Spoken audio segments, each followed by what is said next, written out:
আমরা কলকাতা শহরের যে পুরসভা, কলকাতা পুরসভা, তার মশা গবেষণাগারের ট্রেনিং রুমে দাঁড়িয়ে আছি।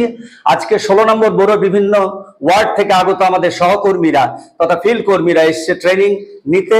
ট্রেনিং না বলে রিওরিয়েন্টেশন প্রোগ্রামই বলবো, কারণ প্রতি বছর এ ধরনের ট্রেনিং হয় কলকাতা পুরসভার এই গবেষণাগার তৈরি হওয়ার ফলে। আজকে ট্রেনিং দিয়েছে আমাদের doctor Srimoyee Basu, vector control officer, আর এখানে রয়েছে আমাদের প্রিয় সহকর্মীরা। আজকে এই থিওরিটিক্যাল ট্রেনিং শেষ হওয়ার পরে শুরু হবে প্র্যাকটিক্যাল। ডিজিটাল মাইক্রোস্কোপের নিচে মশা দেখতে কেমন, মশার বাচ্চাদের দেখতে কেমন, অর্থাৎ লার্ভাদের, সেগুলো হবে।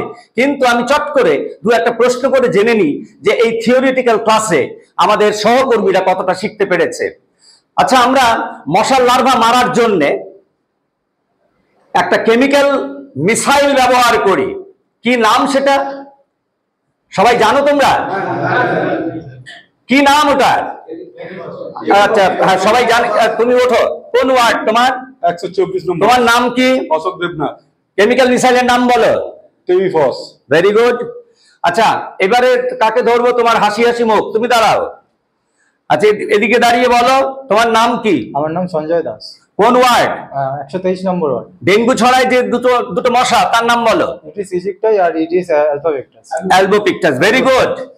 আরেকটা প্রশ্ন করে নি, সেটা হচ্ছে যে কোন বায়োলজিক্যাল মিসাইল ব্যবহার করি? সারা পৃথিবীতে একটা যুদ্ধ ব্যাপার, আমরাও তো যুদ্ধ করছি, শত্রু মশাদের বিরুদ্ধে লড়াই করছি, ঠিক কারগিলের যুদ্ধের মতো।